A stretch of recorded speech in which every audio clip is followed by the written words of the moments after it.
Okay, so hello. I'm here today with Vlado Vancura from Slovakia.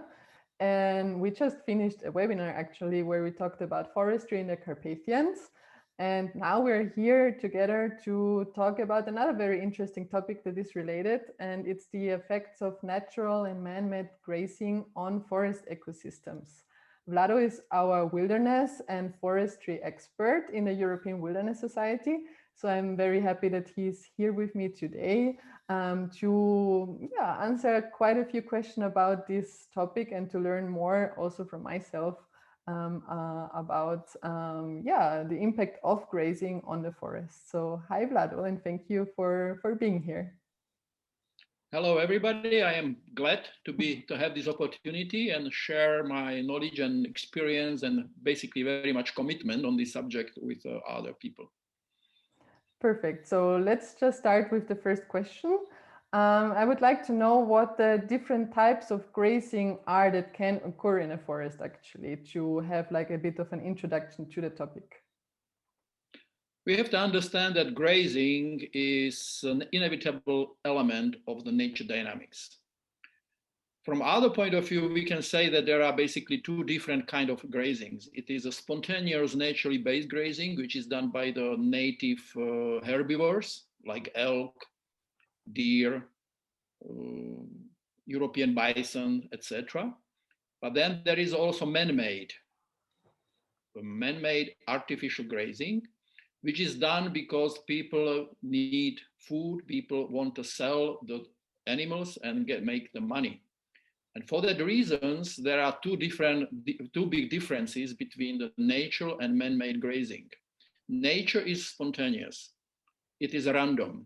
It is a low impacted grazing, which has enormous impact on vegetation and inside forest and outside of forest. There is a theory saying that actually the nature herbivores are playing the key role to maintain treeless areas, open meadows, open the small or larger openings, because they simply keep grazing and eating even small trees so that reduce the intensity of regrowing.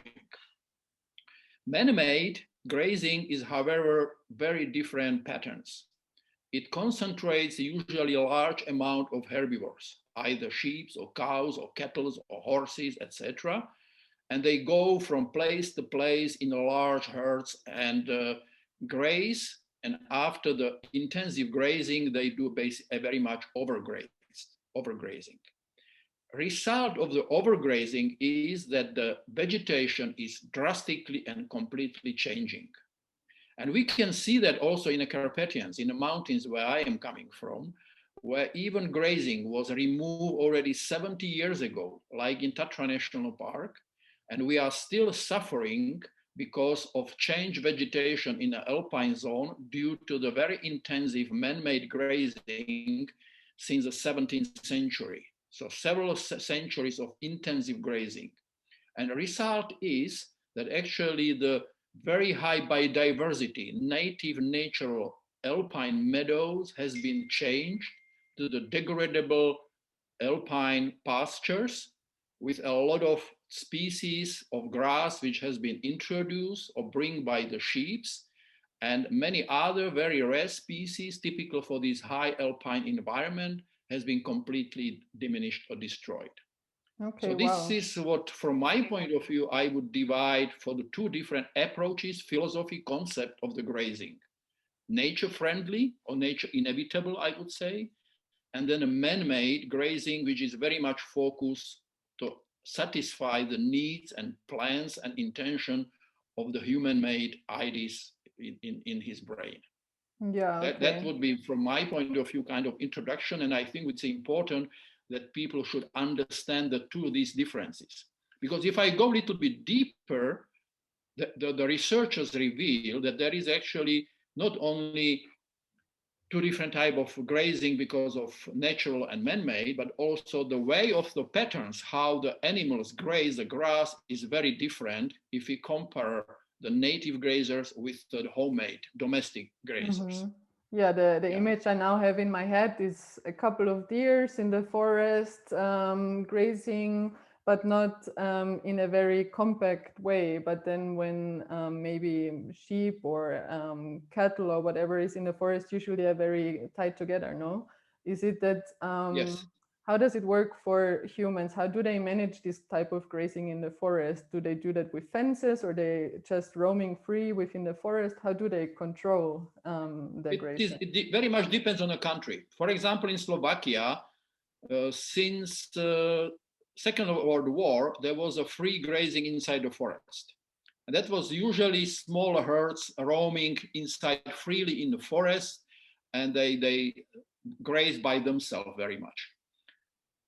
Nevertheless, after the Second World War, there was a new forest law which basically said no more grazing inside the forest because of damage which has been done in the previous decades, and the foresters learned that cows and sheep shouldn't be grazed inside the forest. Why? Because they don't only graze the vegetation. That wouldn't be the problem. Problem is that they do erosion. They hit the root system, and they open the gate for new diseases, and trees starts to die. Yeah. So that was one of the main reasons why, for example, in Slovakia, grazing in forest was completely stopped already after the Second World War. But there are many other countries, usually in the western part of Europe, in the Alps, where grazing as a traditional use of a land is still implemented and used even in nowadays. They have one big advantage in the previous decades because the carnivores were missing. So it was relatively easy and cheap just to release the cows in the spring or sheep and let them on their own. In the Carpathians, many times they do the same, like in Romania, but they have to keep the shepherds. They have to keep the dogs to protect the animals, the domestic animals, from the predators like brown bear or wolf or lynx or and that's not so easy, but that's a different patterns. So the people living in the Alps and other part of Western Europe in the mountains, they have a relatively easier life and they are much more dedicated to maintain this grazing inside the forest. Nevertheless, in the last few decades, these predators are penetrating from Carpathian mountains towards the west part of Europe. Mm-hmm. And we have already wolf, we have already even the bears in some part of the Western Europe, like Slovenia, Austria, Germany, etc. And this is a completely new situation. And interesting for me is to see the differences, how people digest this kind of new situation. Former Eastern European people, obviously, they complain, but they are used to have the brown bear and wolf inside the forest. Western people, they complain and they hate and they hunt and they hunt them. They want to eradicate them, saying that this is not something what should belongs to their part of the natural heritage. So that's a kind of different human attitude. Simply why? Because in the Eastern European countries, people get used through the generation to live together inside the forest, to have a wolf and brown bear. And there are a young generation now have a more and more problem to hike on their own because they are respecting and they are afraid of meeting these wild animals like wolf or bear freely roaming inside the forest. Yeah, that's definitely so. That's a very complex issue, very not so easy to decide. However, if we have a protected areas like national parks or core zone, it should be area where the wolf, bear, and the other predators that's a homeland for them, because where else they should be. Of course. Yeah. So that's a kind of concept of the philosophy, to find a place where we can combine our interests. Yeah. So in these kind of areas in national parks, grazing would then be forbidden, I guess, or is it still possible in somehow? It depends. It depends on country and on protected area. In Slovakia, because there is a general law, but there is no allowed to grazing anymore inside the forest. But the grazing is accepted outside the forest, in the meadows or in the alpine zone, but not everywhere. There are some core zones of the area where the grazing was already, like I mentioned, stopped already in the beginning of 50s, last century. And we can see how slowly, very slowly, the vegetation is recovered. In Western Tatras or High Tatra mountains. Yeah, can you explain a little bit more how this process maybe goes on. Is it possible for an area, like you said, I guess yes, to recover from this very heavy overgrazing? And if yes, how does it look like? How long does it take for an area that has been overgrazed to recover, to grow forest again, or to recover to its natural state? It very much where this overgrazing area has been done, location, I mean. If it is in a lower altitude, where is a much higher power of the nature, you put it like this, where all these self-restoration processes are much faster than, for example, in a tree line, then we see the recovery much, much more easily and much, much more faster. Surprisingly, it is going to happen very big changes in the 5, 10, 15 years once the grazing is removed completely from the area. But then on the opposite side, we have the area high in the mountains, also in the Tatra, where after 50, 60 years, we can see the differences, how mugo pine forest is, for example, growing up, or tree line is self-regenerating. But then if we look at the species composition in the meadows, we are still a long way to go to bring back this native plant species, which has been extirpated because of intensive grazing. Yeah. So it depends very much on situation. Recently, I was find out that in all these national parks in Europe, in Switzerland, they found out that after 100 years, there is still very visible remnants of the grazing, which happened in the previous century. And even 100 years time, when the grazing was completely removed, and there are still very visible signs and impact of that grazing from the past. So it very much depends on elevation, on a geological ground. Limestone is much more fragile and changes are happening much more faster, and it's much more difficult to restore it. Mm-hmm. Yeah. But the easiest way is if forest is coming back, because that's a way how the area is recovered much, much faster thanks to the forest. Yeah.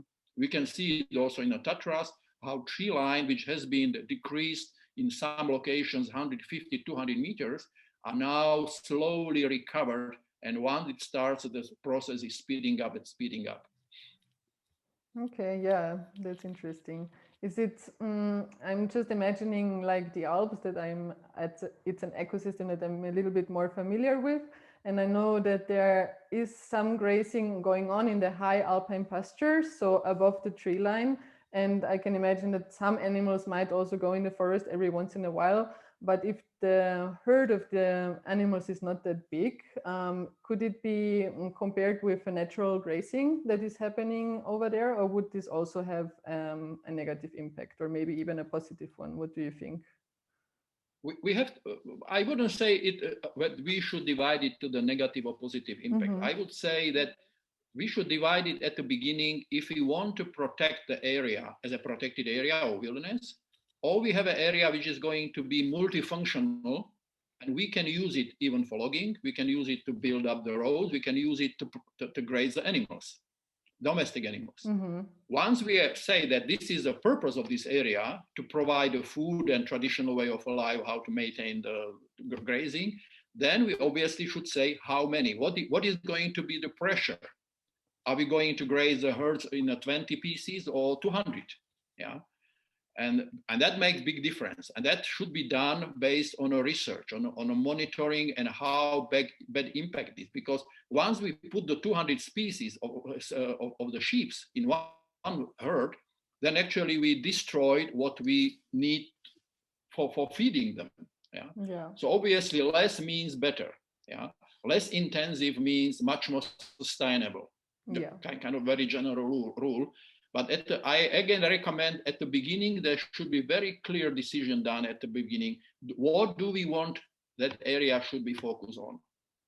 Yeah. To see and observe the natural spontaneous processes. But usually that's a purpose of the core area of the national park or wilderness. And we can learn from that a lot. Or we have an area which has nothing to do with a protected area system, but is important from biodiversity point of view. And then the grazing can actually artificially increase that biodiversity. And that's a very often argument of the people pro-grazing, that they actually maintain the biodiversity, which is completely true and is fully acceptable. However, we have to understand that this is a man-made biodiversity, because that's a result of the previous decades or centuries of the traditional way of life. Today, when less and less people are willing actually to be a shepherd, because that's a difficult life, so less and less cows and sheep go hike to the mountains. So on the opposite way, there are a number of people who actually try to maintain this traditional way of life. And they pay the people to bring at least a few sheep or cattle, maybe at least every second year to that area, and do some overgrazing a little bit at least to maintain this man-made biodiversity. Because once grazing is completely removed, alpine meadows or mountain meadows are spontaneously starts to change to the forest. Yeah, of course. It can take decades, but the forest is slowly invading these meadows because that's his kingdom, and that meadows is gone. And with the meadows is also disappeared many other species of the plants, what are maybe subject of interest of many people because they get used for them. So therefore, again, at the beginning should be very clear and good to clarify what's the objective: to observe and protect the ecosystem dynamics, or we want to get this frozen part of ecosystem and maintain that ecosystem because we like it, because it's important for biodiversity, because it's a part of our cultural heritage, etc., etc., etc. Yeah, and also that would be maybe my attitude, my philosophy. Yeah, also because maybe it's like you said, the livelihood of some people there because they have been doing this for years and years and years. Okay, that's a very good approach. That's our experience with the wilderness. If there is a active people still do grazing, like we have a very practical example from Mayela. They propose a huge area, almost 10,000 hectares as a wilderness, but inside there was a one enclave, one part where 70 years old men still maintain the traditional way of life and graze a number of goats. Mm-hmm. And we made a very easily agreement with the park management. Let's keep it. If he is still willing to do that, just exclude that area from the proposed area, put it to the zone of restoration. And then we see what is going to happen in the next 5, 10, 15, 20 years. Mm-hmm. But we put to the mind of the managers, wherever possible, that area has a potential to become the wilderness. But if you want to include it to the wilderness area, the grazing should be stopped. Day after grazing is removed, we can start the discussion how to involve this area, include this area to the designated wilderness. So it has to be very peaceful, friendly way how to handle this very sophisticated and very complex issue without hurting the people's mind or whatever. Of course, always, like you said, also keeping the research in mind and the purpose. Sounds good. I think that is a very good conclusion about this little session here. So thank you so much that you shared your mind and your information and your knowledge with us and for being here with me today. Okay, thank you very much for invitation and for this opportunity. I am looking forward for next possible cooperation. I'm sure it will happen very soon. Thank you so much. Okay, bye-bye.